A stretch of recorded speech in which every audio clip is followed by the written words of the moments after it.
আল্লাহ তাআলা কিয়ামতের কঠিন ময়দানে যেদিন স্বামী স্ত্রীকে চিনবে না, স্ত্রী স্বামীকে দেখে পালিয়ে যাবে, বন্ধু বন্ধুরে চিনবে না, পীর সাহেব মুরিদরে চিনবে না, মুরিদ পীর সাহেবরে চিনবে না, দলের কর্মী তার নেতারে চিনবে না, নেতা তার কর্মীরে চিনবে না, বন্ধু বন্ধুরে দেখে পালাবে। এই কঠিন মুহূর্তে সূর্যটা মাথার কাছে চলে আসবে, জমিনটা তামার জমিন হবে, আজকের জমিনের মতো নয়।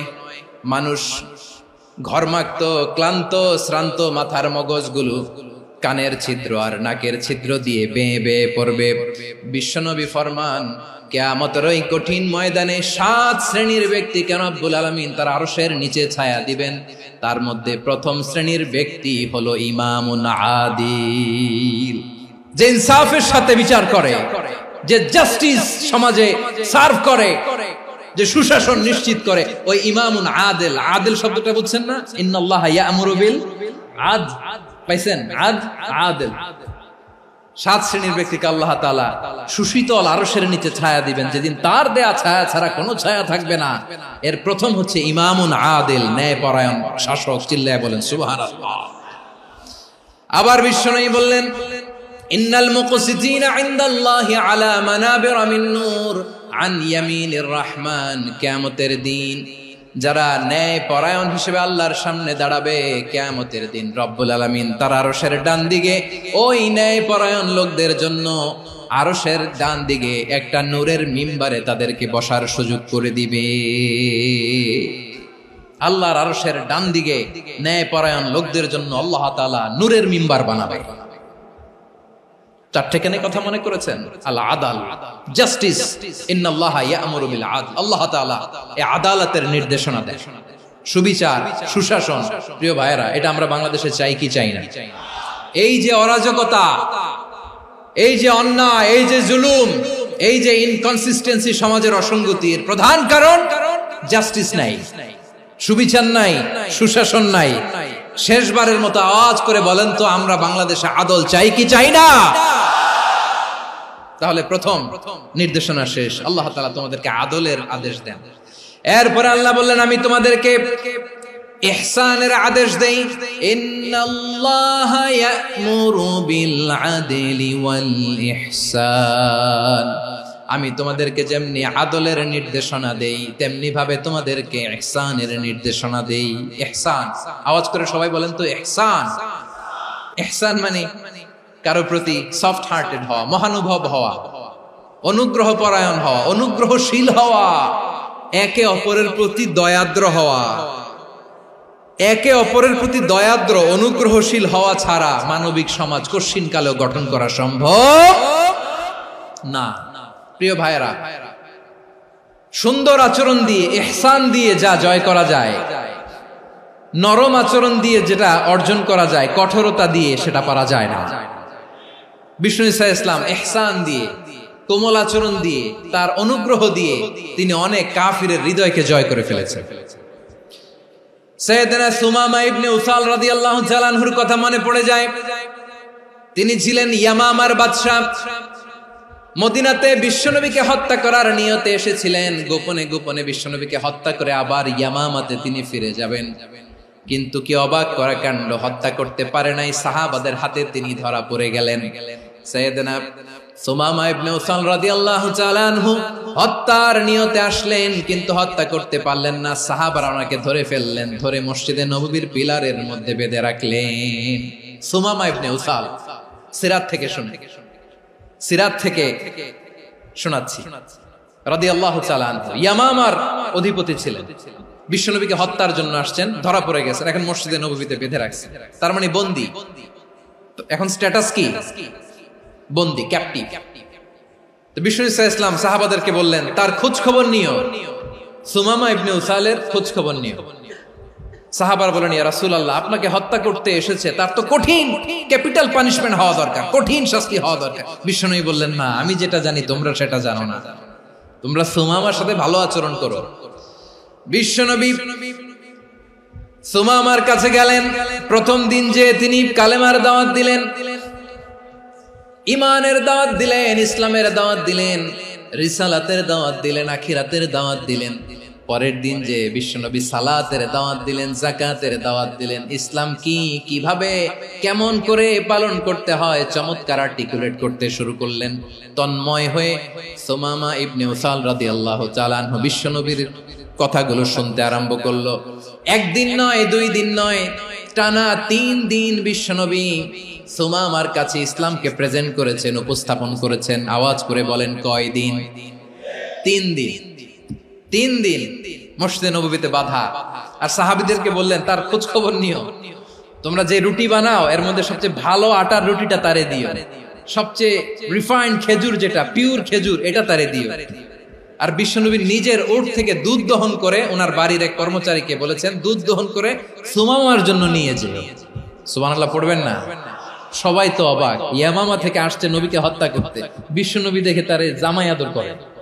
একদিন নয়, 2 দিন নয়, টানা 3 দিন বিশ্বনবী এভাবে সুমামার কাছে যেয়ে ইসলামকে প্রেজেন্ট করতে আরম্ভ করলেন, ইসলামকে উপস্থাপন করতে শুরু করলেন।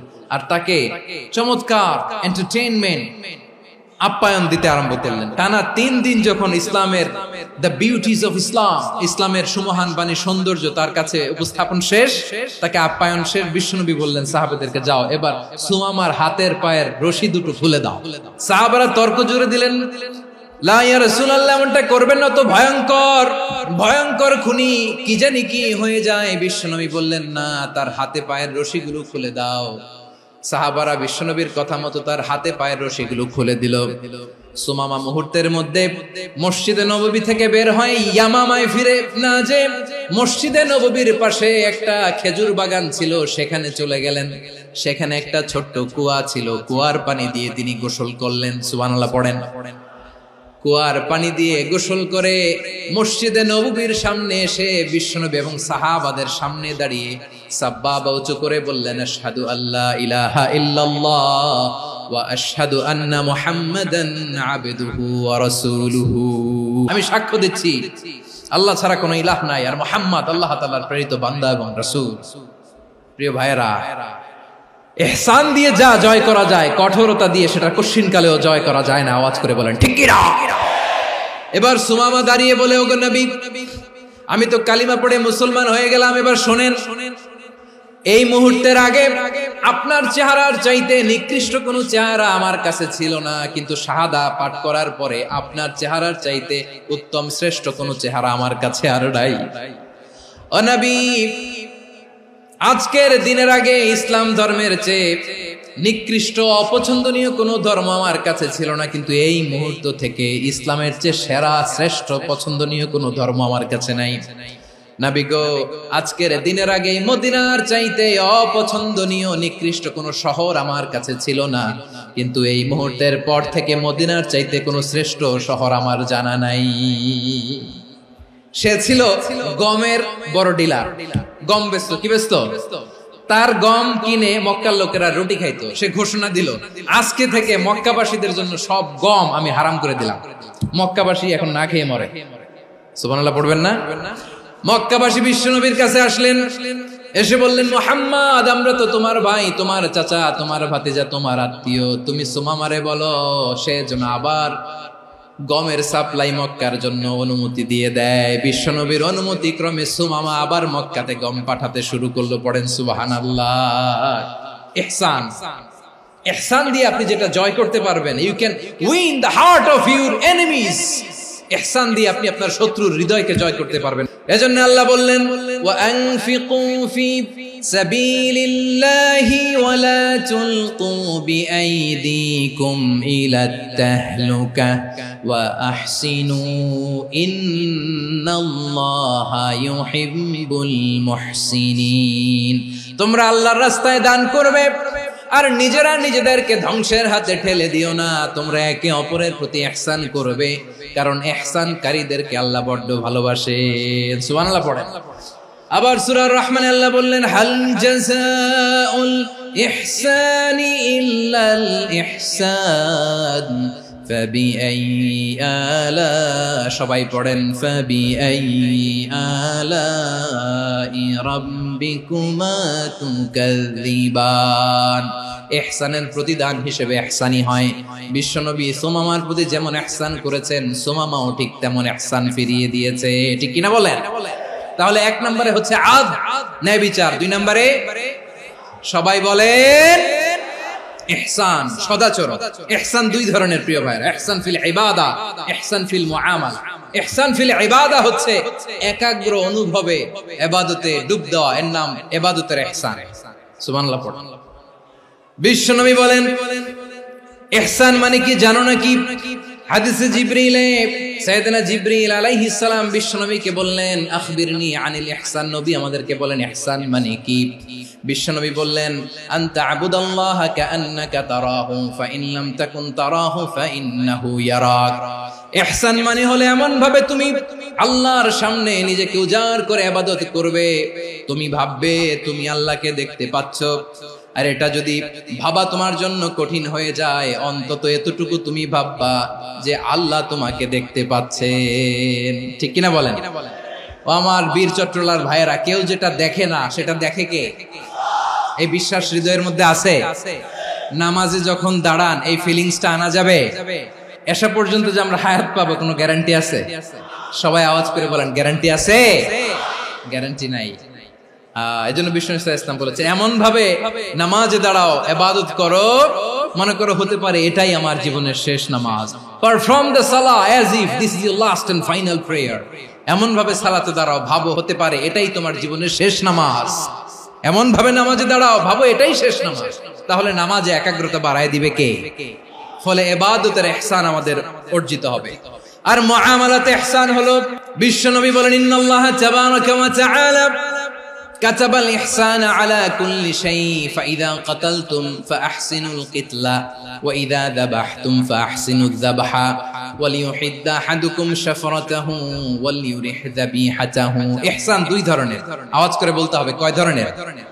একটা হচ্ছে ইহসান ফিল ইবাদা, ইবাদতে ইহসান। ইবাদতে ইহসান কি? একাগ্র অনুভব দিয়ে ইবাদত করা, মন প্রাণ দিয়ে ইবাদত করা। আর মুআমালাতে ইহসান কি? সব কাজে, দৈনন্দিন কাজে, কর্মে, সামাজিক অ্যাক্টিভিটিতে কোমলতা প্রদর্শন করা, অনুগ্রহের সাথে সবকিছু করা। আল্লাহ তাআলা ইন্নাল্লাহা তাবারাকা ওয়া তাআলা কাতাবাল ইহসান আলা কুল্লি শাই, তিনি সবকিছুর ব্যাপারে ইহসানকে আবশ্যক করেছেন। সবকিছু, মুমিনের সব কাজে ইহসানের পরশ থাকবে। ওয়া ইযা কাতালতুম ফাহসিনুল কিতলা, বিষ্ণুই বলেন তুমি যখন কাউকে হত্যা করো ইহসানের সাথে করো। সুবহানাল্লাহ পড়বেন না? যখন হত্যা করো তখনও ইহসানের সাথে। আচ্ছা হত্যা করবো আবার ইহসান আসবে করতে করে, তো মেরেই ফেলবো আমি। আল্লাহ, ও ভাই একজন খুন করেছে, খুনি, রাষ্ট্রীয় আইনে তার শাস্তি হয়েছে ডেথ পেনাল্টি, মৃত্যুদণ্ড। এখন মৃত্যুদণ্ড দেখে আপনি যেমনি মন চায় তেমনি মারবেন লোকটারে? ওর নাক কেটে ফেলতে পারবেন? ওর কান কাটতে পারবেন? ওর চোখ উপড়ে ফেলতে পারবেন আপনি? যেমন মন চায় তার অঙ্গহানি করা যাবে না। ইহসানের সাথে তাকে হত্যা করো। সুবহানাল্লাহ, this is Islam, this is the true essence of Islam. ওয়া ইযা যাবাহতুম ফাহসিনু যাবহা, যখন জবাই করবে তখনও ইহসানের সাথে জবাই করো। করব জবাই, ওইখানেও নাকি ইহসান। আচ্ছা কুরবানির দিন আমরা পশুগুলোরে কি করি বলেন সবাই আওয়াজ করে? জবাই। জবাই মানে তো এটার মেরেই ফেলতেছি, একটু পরে তো টুকরো টুকরো করে গোশতগুলো খাবো, এটা তো খাবো, এটা তো মেরেই ফেলবো। বিষ্ণু বলে না, জবাইয়ের মধ্যেও মুমিনের জবের ভেতরেও ইহসানের পরশ থাকা চাই। যখন জবাই করবে প্রাণীটাকে হাত পা টাইট করে বেঁধে নাও, ছুরিটাকে শার্পেন করে নাও, ধারালো করে নাও, যাতে অল্প সময়ে জবাইটা হয়ে যায়, প্রাণীটা যাতে কম কষ্ট পায়। সুবহানাল্লাহ পড়ে। দিস ইজ কল্ড ইহসান। আল্লাহ তাআলা যেমনি আদলের আদেশ করেছেন, ন্যায় বিচার, জাস্টিস এনশিওর করতে বলেছেন, সমাজে ইহসানের ব্যবহার, ইহসানের অনুশীলন তিনি করতে বলেছেন। এজন্য মুমিনের প্রতিটি কাজে, আমার চট্টগ্রামের ভাইয়েরা আমার দিকে তাকান, খেয়াল করে শুনুন, মুমিন জীবনের প্রতিটি কাজে ইহসানের পরশ থাকা চাই। আমরা যেন আমাদের পরিবারের প্রতি ইহসান করি, আমরা যেন আমাদের কর্মচারীদের প্রতি ইহসান করি, আমরা যেন আমাদের কলিগদের প্রতি ইহসান করি, আমরা যেন আমাদের ভাইদের প্রতি ইহসান করি। মুমিন জীবনের প্রতি কাজে ইহসানের পরশ থাকার দরকার আছে না নাই? কথা বুঝতে পেরেছেন? তাহলে আল্লাহ তাআলার 3টা আদেশ ছিল, কয়টা গেল? প্রথমে কি ছিল? আদল। 2 নম্বরে তিন নম্বরে রব্বুল আলামিন বললেন ওয়া ইতাইদিল কুরবা, নিকটাত্মীয়দেরকে দান করো। নিকট আত্মীয়দেরকে দাও, যারা তোমাদের ব্লাড কানেকশনের আত্মীয় তাদেরকে তোমরা দাও। এখানে জেনারেলি বললেন দাও, কি দিব সেটা তিনি এখানে বলেন নাই, সেটা তিনি সূরাতুল ইসরার মধ্যে বলেছেন। আল্লাহ বলেন ওয়া আতিযাল কুরবা হাক্কাহ, নিকট আত্মীয়দেরকে তাদের অধিকার, তাদের প্রাপ্য তোমরা বুঝিয়ে দাও।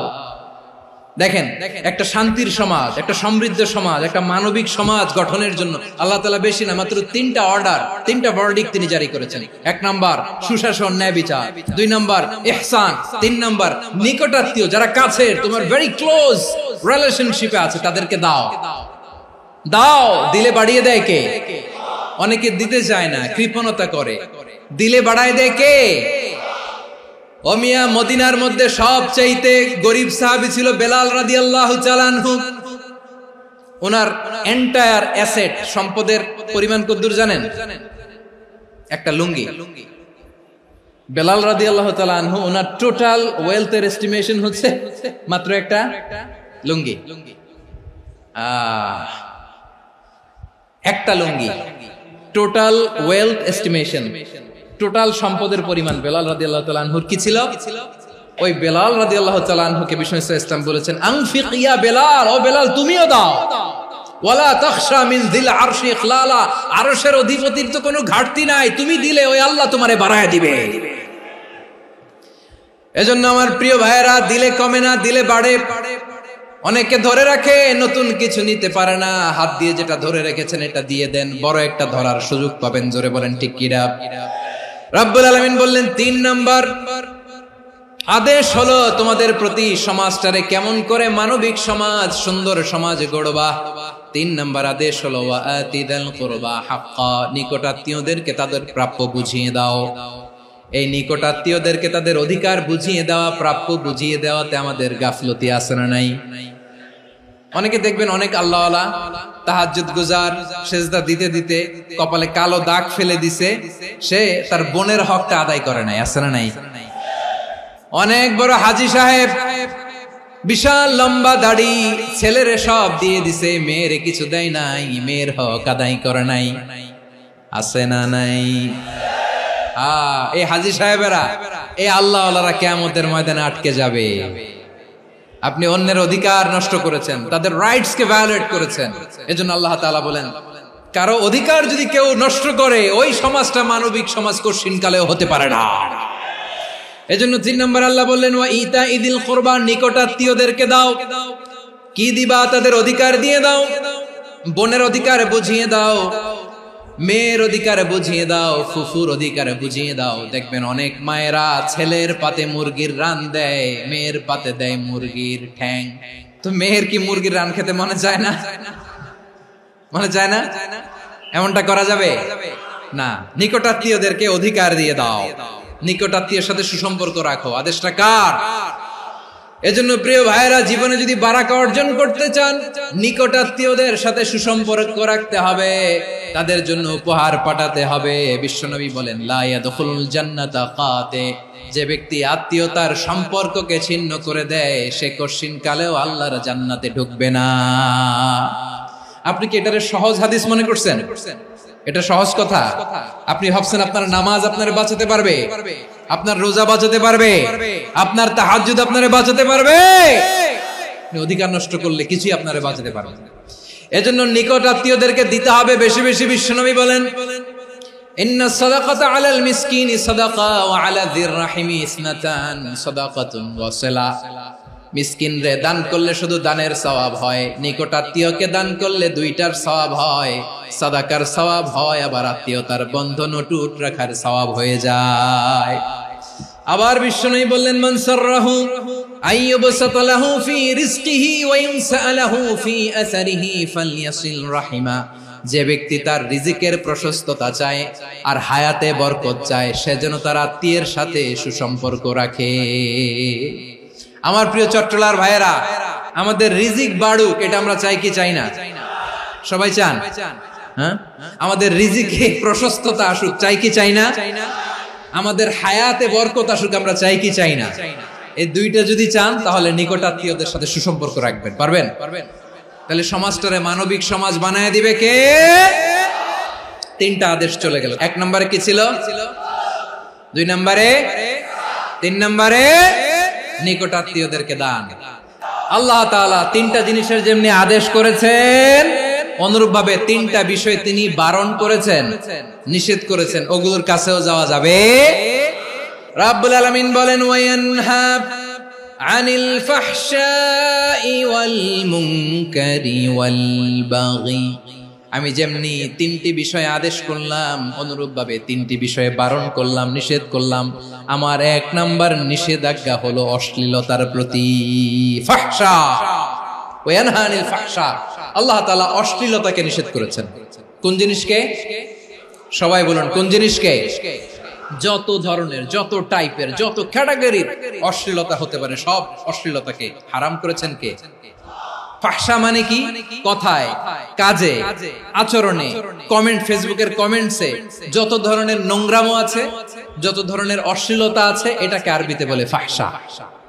রাব্বুল আলামিন বলেন, কুল ইন্নামা حرم ربي الفواحش ما ظهر منها وما بطن। ও নবী, আপনি বলে দেন, আমার রব প্রকাশ্য, অপ্রকাশ্য, স্পষ্ট কিংবা অস্পষ্ট, দৃশ্যমান কিংবা অদৃশ্যমান সব অশ্লীলতাকে হারাম করেছেন। সব ধরনের অশ্লীলতা হারাম। আল্লাহ তাআলা আমাদেরকে অশ্লীলতা থেকে বাঁচায়। এবার বলেন, আমাদের সমাজে অশ্লীলতা আছে না নাই? অশ্লীলতা নানা ভাবে, নানা নামে, নানা মোড়কে আমাদের সমাজে আছে না নাই? সংস্কৃতির নামে, ফ্যাশনের নামে, বিনোদনের নামে, উপন্যাসের নামে, কনসার্টের নামে অশ্লীলতা আছে না নাই? আপনি দেখেছেন কনসার্টগুলোর অবস্থা? আমাদের তরুণ তরুণীরা, আমাদের যুবক যুবতীরা, আমাদের জেনজিরা, কি অবস্থা ওইখানে? কনসার্টের নামে অশ্লীলতা আছে না নাই? ছেলে মেয়ে একে অপরকে জড়ায় ধরতেছে, একে অপরকে চুমু খাচ্ছে, প্রকাশ্যে, দিবালোকে, গণমানুষের সামনে। আল্লাহ তাআলা এই অশ্লীলতা থেকে আমাদেরকে বেঁচে থাকতে বলেছেন। রূপালী জগতের নামে অশ্লীলতা আছে না নাই? এই টার্মটা আপনারা জানেন না? রূপালী জগৎ কি জগৎ? আসলে কি রূপালী জগৎ না অন্ধকার জগৎ? আমার বোনেরা, আপনাদেরকে যে কি বলে তারা বুঝায়, রূপালী জগৎ শুনেই আপনি ভরকে যাবেন না। রূপালী জগতে যে নারী যত বেশি উলঙ্গ, সে নাকি তত বেশি সাহসী। জানেন? বলে এটা একটা সাহসী নারী, খুব সাহসী পদক্ষেপ তার। যত বেশি শরীর থেকে কাপড় নামাতে পারবে, যত বেশি বস্ত্রহীন হয়ে নিজেকে প্রেজেন্ট করতে পারবে, সে নাকি তত বেশি সাহসী। আমার চট্টলার ভাইয়েরা, শয়তানের প্রথমে এজেন্ডা ছিল বনি আদমকে বস্ত্রহীন করা। সে আদম এবং হাওয়া আলাইহিস সালামকে নিষিদ্ধ গাছের ফল খাইয়ে তাদেরকে বস্ত্রহীন করেছে। এই জামিনেও সে আমাদেরকে বস্ত্রহীন করতে চাইবে। এই রূপালী জগতের নামে তারা এটা করে। আমার প্রিয় বোনেরা, আপনি জানেন না আপনার দাম কত। ওরা আপনাদেরকে বিজ্ঞাপনের সস্তা পণ্য বানাতে চায়। ওরা আপনাদেরকে ওদের ভোগের লিপসার টুলস বানাতে চায়। ওরা আপনাদেরকে দিয়ে ওদের খায়েশ পূরণ করতে চায়। এটা আপনাদের জন্য মোটেও ডিগনিটি নয়, এটা আপনাদের জন্য সম্মান নয়। আপনার সম্মান শালীনতায়, আপনার সম্মান হেজাবে, আপনার সম্মান ভদ্রতায়, আপনার সম্মান আপনার ডিসেন্ট পোশাকে। পোশাক বলে দেয় এই নারীটা ভদ্র না অভদ্র। পোশাক বলে দেয় এই মেয়েটা কোন ঘরের মেয়ে। আপনি জানেন না, আপনারা সস্তা পণ্য বানায়, ভোগের পণ্য, বিলবোর্ডে আপনাকে উলঙ্গ করে উপস্থাপন করে। এই অশ্লীলতার সাথে ইসলামের কোনো সম্পর্ক। এজন্য আল্লাহ বলেন, আমি অশ্লীলতাকে হারাম করেছি। অশ্লীলতাকে হারাম করার প্রথম কারণ হলো এর মাধ্যমে মানবতাকে অপমানিত করা হয়। কারণ মানুষের সম্মান মানুষের পোশাকে। মানুষ যখন পোশাকহীন হয়ে যায়, বস্ত্রহীন হয়ে যায়, তার সম্মান কমে যায়। ঠিক কিনা? অশ্লীলতাকে হারাম করার প্রথম কারণ হচ্ছে মানুষ মানুষকে অপমান করে। একটা নারী, সে তো সম্মানিত, নারী যে কত সম্মানিত নারীরা এটা বুঝেই নাই। বিশ্বনবী বলেন আদ-দুনিয়া কুল্লুহা মাতা ওয়া খায়রু মাতা'আদ দুনিয়া আল মারআতুস সালিহা। আমার বোনেরা, 5টা প্যান্ডেলে আপনারা এলইডিতে আমার আলোচনা শুনছেন, আমি জানি। আপনাদের এই গর্ভ যে কত দামি আপনি জানেন না। আপনার পেট থেকেই আসবে আগামী দিনের সালাহুদ্দিন আল আইয়ুবী, আপনার পেট থেকেই আসবে অনাগত দিনের ইমাম মাহদী আল মুনতাযর, আপনার পেট থেকেই আসবে অনাগত দিনের ফয়সাল, ওয়াসিম, মুগ্ধ, আবু সাইদের মতো বীর যোদ্ধা।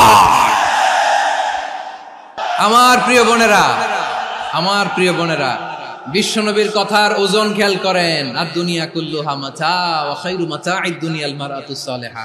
দুনিয়ার সবকিছুই অ্যাসেট, এর মধ্যে সবচেয়ে দামি অ্যাসেট নেককার নারী। আপনার গর্ভ যে কত দামি আপনি জানেন না।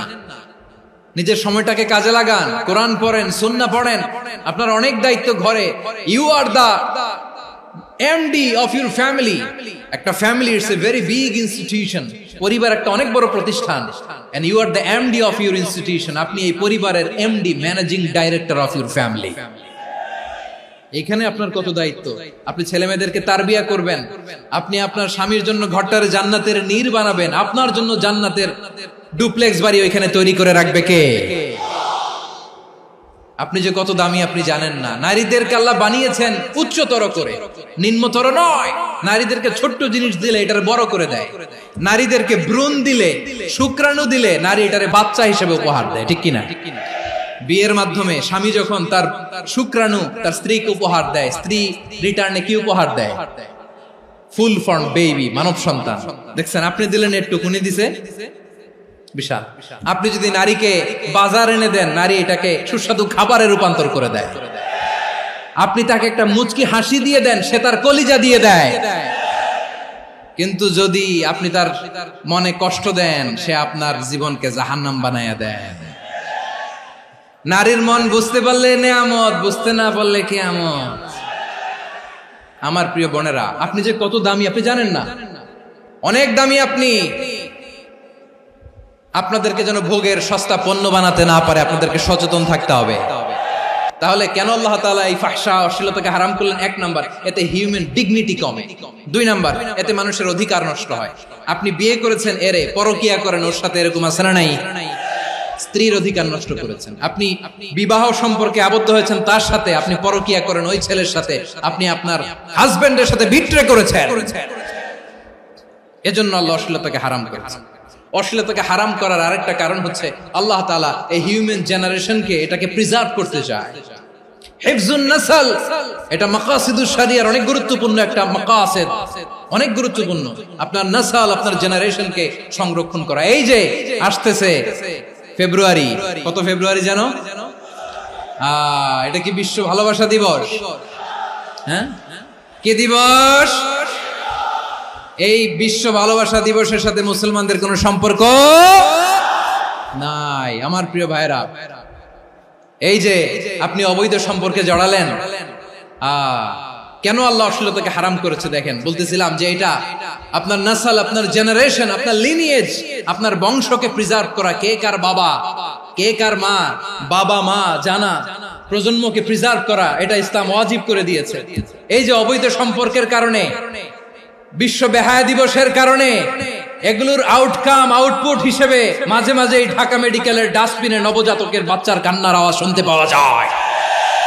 চট্টগ্রাম মেডিকেলের ডাস্টবিনে নবজাতকের কান্না শুনতে পাওয়া যায়। বীর চট্টলার মুসলমানেরা বুঝতে পারলে আওয়াজ করে বলেন, এই যে চট্টগ্রাম মেডিকেলে যে নবজাতকটা পাওয়া গেল, ওর বাবাকে আমাকে বলেন, ওর মাকে, ও কোন ফ্যামিলির সন্তান কেউ জানে? আপনি হিউম্যান ডিগনিটিকে অপমান করেছেন না? আপনি তার ভবিষ্যৎকে অন্ধকার করেছেন না?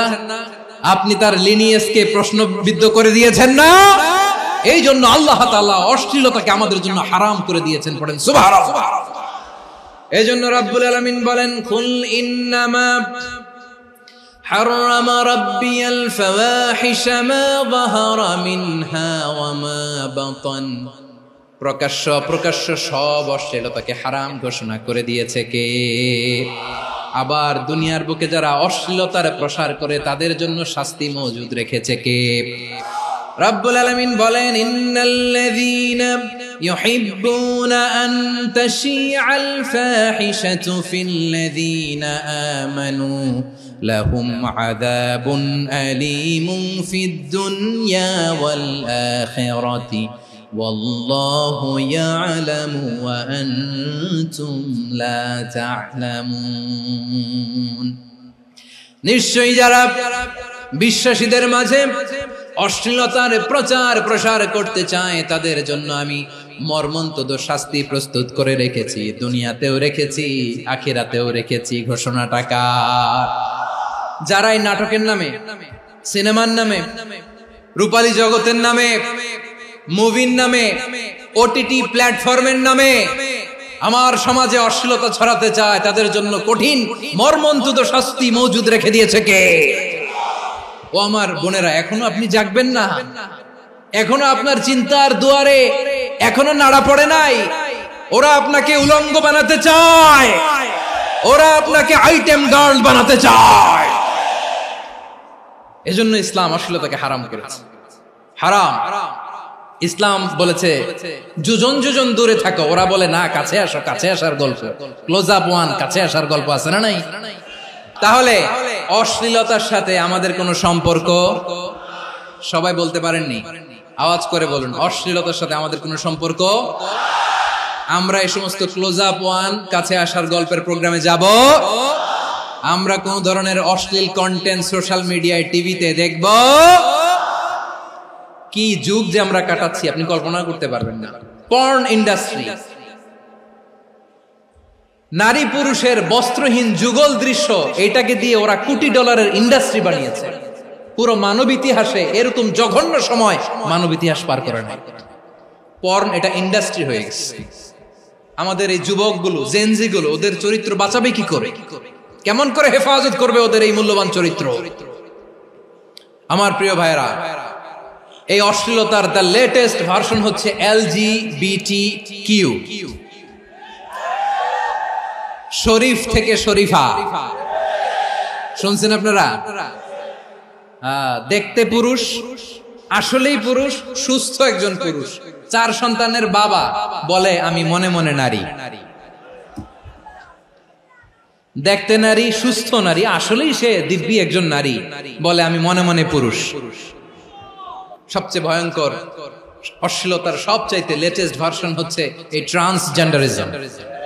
সুস্থ পুরুষ তার বায়োলজিক্যাল গ্রোথকে হরমোন দিয়ে স্টপ করে দিয়ে সে সার্জারি করে নারী হতে চায়। সুস্থ নারী পুরুষ হতে চায়। পুরুষ পুরুষের প্রতি সেক্সুয়ালি আকর্ষণ বোধ করে। এটা লূত আলাইহিস সালামের কওমের মধ্যে ছিল। এটাকেও আল্লাহ কোরআনে ফাহিশা বলেছেন।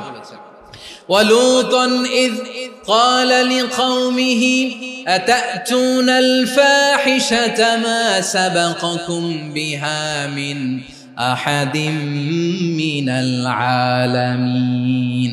লূত আলাইহিস সালাম বললেন, তোমরা কি এমন এক অশ্লীল কার্যক্রমে ডুব দিলে নাকি যেটা গোটা বিশ্বের কেউ কখনো করে নাই? তোমরাই প্রথম করেছো। পড়েন নাউযুবিল্লাহ।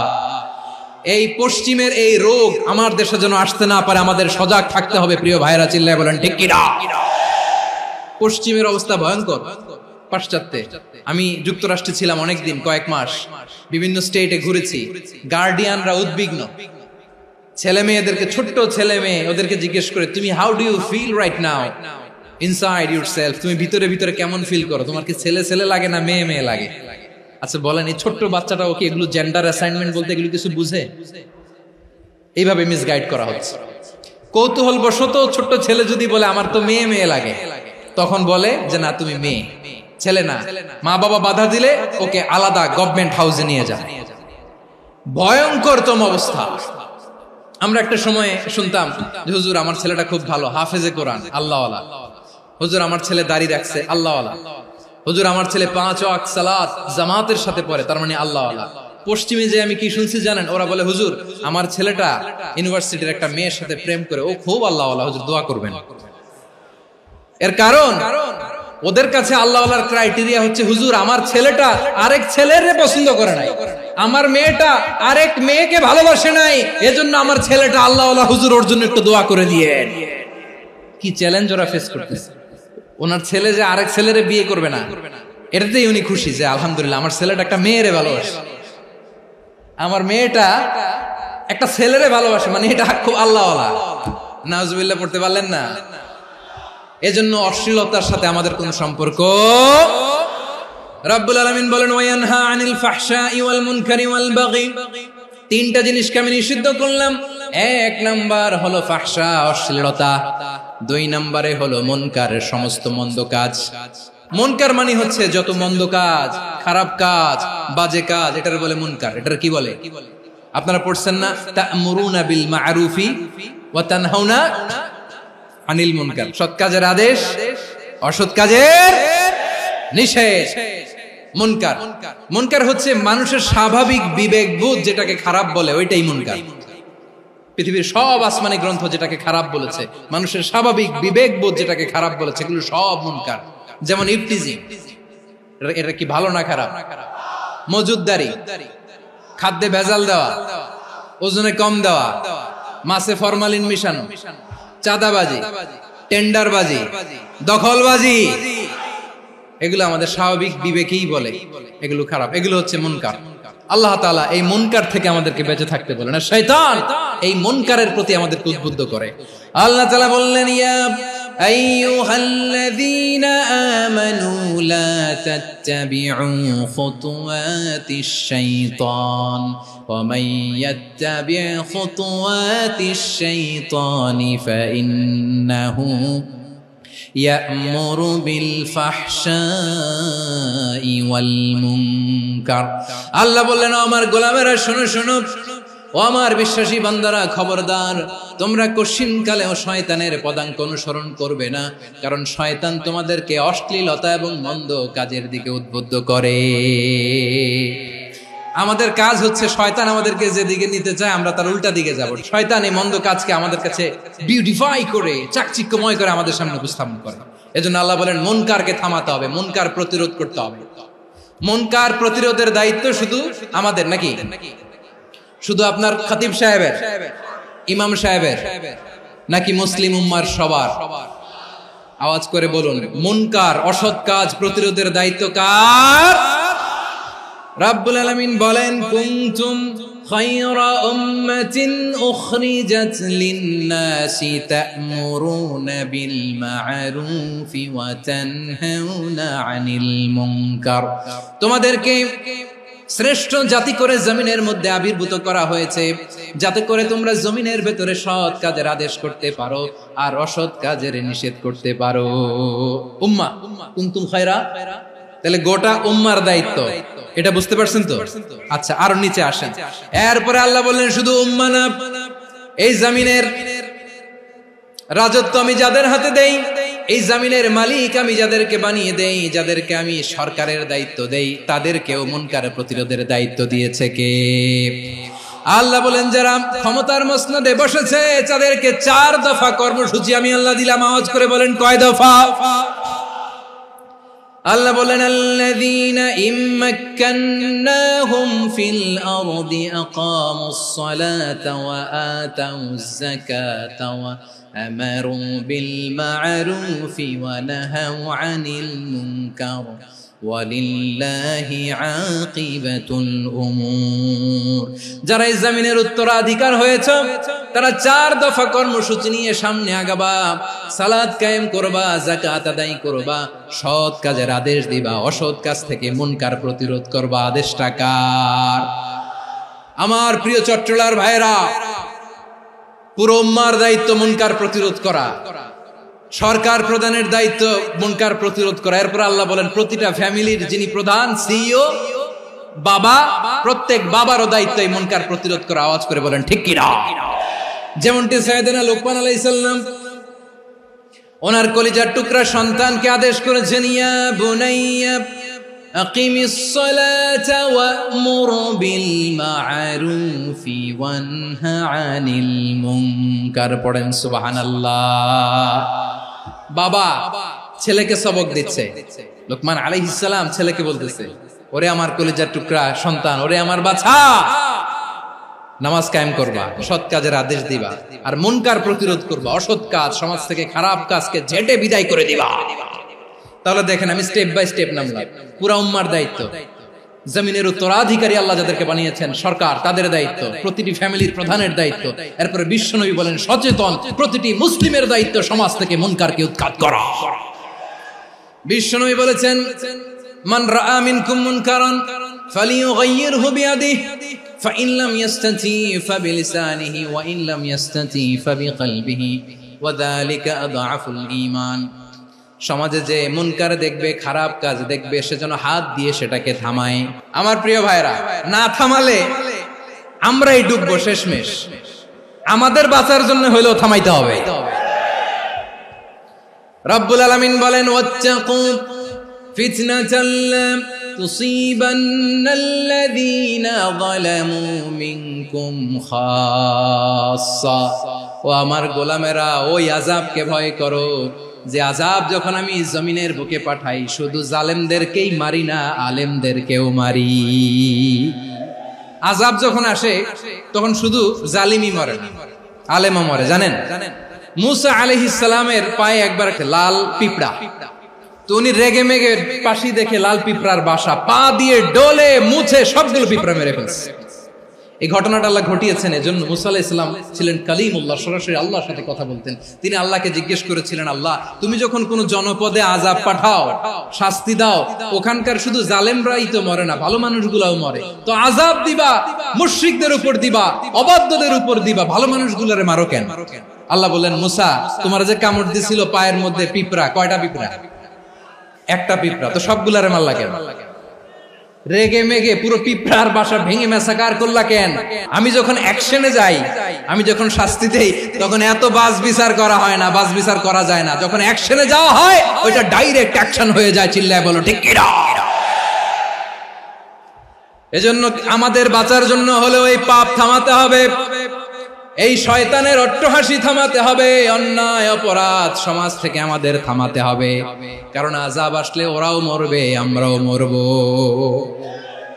একটা জাহাজ 2 তলা, আপনি আছেন 2য় তলায়, নিচের তলার কিছু লোক জাহাজের তলা ছিদ্র করতে আরম্ভ করছে। কি ছিদ্র করতেছে? আচ্ছা, জাহাজের তলা ছিদ্র করলে তলা দিয়ে কি ঢুকে? এখন আপনি যদি বলেন আমার কি, আমি তো 2 তলায়, আমি তো ভালো আছি, ওরা ছিদ্র করে ওরা মরবে। আসলে কি শুধু ওরা মরবে? তলা দিয়ে যখন পানি ঢুকবে, জাহাজ ঢুকলে আপনিও মরবেন। এজন্য নিজে মরার আগে ওই পাগলগুলোর নিচতলায় যে থামাতে হবে। চিল্লায় বলেন ঠিক কি না? এজন্য আল্লাহ বললেন, মুনকার প্রতিরোধের দায়িত্ব সমাজের টপ টু বটম সবার। এজন্য মুনকার প্রতিরোধ করার দরকার আছে না নাই? সমাজে এই যে ইফটিজিং হয়, আপনার বোনের বয়সী একটা মেয়েকে কিছু বকাটে টিটকারি করে, এই বলে সেই বলে, নোংরা কথা বলে, রাস্তায় দেখেও আপনি পাশ দিয়ে না দেখার মতো চলে যান কেন? আপনি দাঁড়ান না কেন? আপনি দাঁড়ালেই তো থেমে যাবে, কারণ সত্যের যে শক্তি, তার সামনে মিথ্যা মুখ থুবড়ে পড়ে। আপনার সামনেও কিছুই না, নাথিং। আপনি দাঁড়ান, ওকে প্রশ্ন করেন যে আমার বোনকে তুমি ডিস্টার্ব করো কেন? আপনাকে দেখে আরো 5 জন দাঁড়াবে, 5 জনকে দেখে আরো 10 জন দাঁড়াবে। আমাদের নীরবতা আর আমাদের নিশ্চুপ থাকাই জালিমদেরকে আরো শক্তিশালী জালিম বানিয়েছে। এজন্য মুনকার প্রতিরোধের দায়িত্ব আমাদের সবার। টেন্ডারবাজি, চাঁদাবাজি, দুর্নীতি, অপরাধ, দখলদারিত্ব, মজুদদারি, এগুলো সবকিছু একসাথে প্রতিরোধ করতে হবে। ঠিক কিনা বলেন? একটা মানবিক সমাজ যদি চাই, প্রতিরোধ করতে হবে। প্রিয় ভাইয়েরা, আল্লাহর শপথ নিয়ে বলি, এই নাসিহাত গুলো সবার জন্য, সব দলের জন্য, সব মতের মানুষের জন্য। আমরা কোন দলের প্রতি মানুষকে ডাকি না, আমরা ডাকি ইসলামের দিকে। সব দলের, সব মতের, সব মানুষদেরকে আমরা আহ্বান জানাই, আসুন আমরা একটা সুন্দর সমাজ বিনির্মাণ করি। এই যে নতুন বাংলাদেশের এক সুযোগ এসেছে, আর জীবনে হয়তো আসবে না, সামনের 100 বছর এই সময় আসবে না। আসুন দেশটাকে আমরা সাজাই, আসুন আমরা দুর্নীতি বন্ধ করি, আসুন আমরা চাঁদাবাজি বন্ধ করি, আসুন আমরা দখলদারিত্ব বন্ধ করি, আসুন আমরা এক দল আরেক দলকে নিশ্চিহ্ন করার যে রাজনীতি, এটা বন্ধ করি। সব দলের প্রতি আমার আহ্বান, আমরা চাঁদাবাজ মুক্ত বাংলাদেশ চাই, জুলুম মুক্ত বাংলাদেশ চাই, ফ্যাসিজম মুক্ত বাংলাদেশ চাই, গুণ খুন খারাপি মুক্ত বাংলাদেশ চাই, আমরা নতুন ভোরের বাংলাদেশ চাই। ওই বাংলাদেশ পাওয়ার জন্য মুনকার প্রতিরোধে, অন্যায় প্রতিরোধে যদি বাঘের বাচ্চার মতো, আবু সাইদের মতো দুই হাত উঁচু করে বুককে টান টান করে প্রসারিত করে দাঁড়াতে হয়, রাজি আছো মুসলমান? রাব্বুল আলামিন বলেন, ওয়ায়ানহা আনিল ফাহশাই ওয়াল মুনকারি ওয়াল বাগি ইয়াইযুকুম লাআল্লাকুম তাযাক্কারুন। আল্লাহ বললেন, আমি অশ্লীলতাকে নিষেধ করি, আমি সব ধরনের মন্দ কাজকে নিষিদ্ধ করি, সব শেষে আমি সীমা লঙ্ঘনকে তোমাদের জন্য নিষিদ্ধ করি। নিষিদ্ধ করেছেন কয়টা জিনিস? 1 নম্বরে অশ্লীলতা, 2 নম্বরে মুনকার তথা সব মন্দ কাজ, 3 নম্বরে আল বাগি সীমা লঙ্ঘন, ক্রসিং দ্য লিমিট। সীমা লঙ্ঘন করা ভালো না। We all should know all limits. চিল্লায় বলেন ঠিক কিনা? একই আয়াতে আল্লাহ বললেন, কুল ইন্নামা হারামা রাব্বিয়াল ফাওয়াহিশা মা যাহারা মিনহা ওয়া মা বাতানা ওয়াল ইসমা ওয়াল বাগিয়া বিগাইরিল হক। অন্যায় ভাবে যে অবাধ্য হয়, যে সীমা লঙ্ঘন করে, তাদেরকেও আমি এটা হারাম করে দিলাম। সীমা লঙ্ঘন করা হারাম। আল্লাহ বারবার আমাদেরকে ওয়ার্নিং দেয়। যখন আমরা থামি না তখন আল্লাহ ধরে, আর যখন ধরে তখন ছাড়ে না। ধরে না, ধরলে আল্লাহ। ফেরাউনকে কিন্তু হুট করে ধরে নাই, আপনারা জানেন 9 বার ওয়ার্নিং দিয়েছে। ফেরাউনকে আল্লাহ তাআলা ওয়ার্নিং দিয়েছিল কয়বার? রাব্বুল আলামিন বলেন, ওয়ালাকাদ আতাইনা মূসা 9 আয়াতিন বাইয়িনাত। 9টা মুআজিজা দেখিয়েছি, 1 2 3 বারবার এইভাবে রিমাইন্ডার, ওইভাবে রিমাইন্ডার, এইভাবে নসিহত, ওইভাবে দাওয়া। ফাকুলা লাহু কাওলান লাইয়িনা, নরম করে বলো, সফট করে বলো, যত ওয়ে হতে পারে দাওয়া মেথডোলজি। মুসা আলাইহিস সালামের সব অ্যাপ্লাই শেষ। 10ম বারে যে আল্লাহ ধরছে, 10ম বারে যে ধরেছে। এজন্য আল্লাহ বলেন, আমি সীমা লঙ্ঘনকে পছন্দ করি না। কোরআনের অন্য আয়াতে বাগীকে বলা হয়েছে আল ইতিদা। সীমা লঙ্ঘন যারা করে তাদেরকে আল্লাহ বলেছেন মুতাদিন। ওয়াকাতিলু ফি সাবিলিল্লাহিল্লাযীনা ইউকাতিলুনাকুম ওয়া লা তা'তাদু ইন্নাল্লাহা লা ইউহিব্বুল মুতাদিন। আমি সীমা লঙ্ঘনকারীদেরকে কোশ্চিনকালেও পছন্দ করি না। আমরা যেন সীমা লঙ্ঘন না করি, রাজি আছেন তো? যে কোনো ক্ষেত্রে ইবাদতে যেন সীমা লঙ্ঘন না করি। অনেকে আমরা ইবাদতে সীমা লঙ্ঘন করে ফেলি। বিশ্বনবী সাল্লাল্লাহু আলাইহি ওয়াসাল্লাম যেটা শিখিয়েছেন এর বাইরে যে অতিরিক্ত বুজুর্গ হতে চায়, এরকম আছে না নাই? কোন ক্ষেত্রেই সীমা লঙ্ঘন করা যাবে, এমনকি যুদ্ধ ক্ষেত্রেও না। বিশ্বনবী সাল্লাল্লাহু আলাইহি ওয়াসাল্লাম বলেন, খবরদার যুদ্ধ ক্ষেত্রেও সীমা লঙ্ঘন করো না। কি সুন্দর ইসলাম আমরা পেয়েছি। বিশ্বনবী বলেন, খবরদার যুদ্ধের ময়দানে কোনো নারীর গায়ে হাত তোলো না, কোনো শিশুর গায়ে হাত তোলো না, কোনো গবাদি পশু হত্যা করো না, কোনো শস্য ক্ষেত্র ধ্বংস করো না, ইবাদতরত অন্য ধর্মের কোনো সন্ন্যাসীর গায়ে হাত তোলো না। বলেন সুবহানাল্লাহ। তাহলে আমরা সীমা লঙ্ঘন করতে পারবো? প্রিয় ভাইরা, একটা সুখী, সমৃদ্ধ, শান্তির সমাজ, মানবিক সমাজ যদি আমরা গঠন করতে চাই, আমাদের আল্লাহর দেয়া কয়টা আদেশ মানতে হবে বলেন দেখি? আর বেঁচে থাকতে হবে কয়টা জিনিস থেকে? আল্লাহর আদেশ কি? 1 নাম্বার আদাল, ন্যায়পরায়ণতা। আমরা সুবিচার, সুশাসন, ন্যায় বিচার চাই কি চাই না? 2 নম্বরে কি ছিল? মাশাআল্লাহ, আমরা যেন সবার প্রতি দয়া পরবশ হই, ইহসান করি। 3 নম্বরে কি ছিল? নিকটাত্মীয়দের দান করা, তাদের অধিকার প্রাপ্য বুঝিয়ে দেওয়া। পাশাপাশি 3টা জিনিস থেকে আল্লাহ বারণ করেছেন, নিষেধ করেছেন। তার প্রথমটা ফাহশা, অশ্লীলতা। অশ্লীলতার সাথে আমাদের কোনো সম্পর্ক। 2 নম্বর নিষেধাজ্ঞা কি ছিল? আল মুনকার, সমাজের যত মন্দ কাজ এগুলোকে আমরা প্রতিরোধ করব। রাজি আছেন তো সবাই?